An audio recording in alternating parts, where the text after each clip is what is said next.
ലോക്സഭാ തെരഞ്ഞെടുപ്പിൽ സമദൂര നിലപാട് തുടരുമെന്ന് NSS. ഈശ്വരവിശ്വാസം നിലനിർത്താൻ രാഷ്ട്രീയത്തിന് അതീതമായ നിലപാട് സ്വീകരിക്കുമെന്നും NSS വ്യക്തമാക്കി. എന്നാൽ ഏതെങ്കിലും കക്ഷിയുടെ ഭാഗമായി പ്രവർത്തിക്കില്ല എന്നും ജനറൽ സെക്രട്ടറി G. സുകുമാരൻ നായരുടെ വാർത്താക്കുറിപ്പിൽ പറയുന്നു.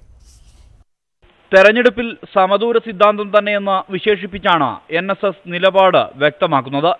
ഈശ്വരവിശ്വാസം നിലനിർത്താൻ NSS എന്നും പ്രതിജ്ഞാബദ്ധമാണ്. ആചാരാനുഷ്ഠാനങ്ങൾ തകർക്കാനുള്ള നീക്കത്തിനെതിരെ രാഷ്ട്രീയത്തിന് അതീതമായ നിലപാട് സ്വീകരിക്കുന്നത് സ്വാഭാവികമാണ്. ഏതെങ്കിലും കക്ഷിയോട് ചേർന്ന് നിൽക്കാൻ NSS ഇല്ല. സ്ഥാനാർത്ഥി നിർണയത്തിൽ ഇടപെടാനും ഉദ്ദേശിക്കുന്നില്ലെന്ന് G. സുകുമാരൻ നായർ വ്യക്തമാക്കുന്നു. സർക്കാരിനെതിരായ നിലപാടായി NSS വാർത്താക്കുറിപ്പ് മാറുകയാണ്. നേരത്തെ ശബരിമല വിഷയത്തിൽ CPM-ഉം NSS-ഉം തമ്മിൽ രൂക്ഷമായ വാക്പോരാണ് ഉണ്ടായത്.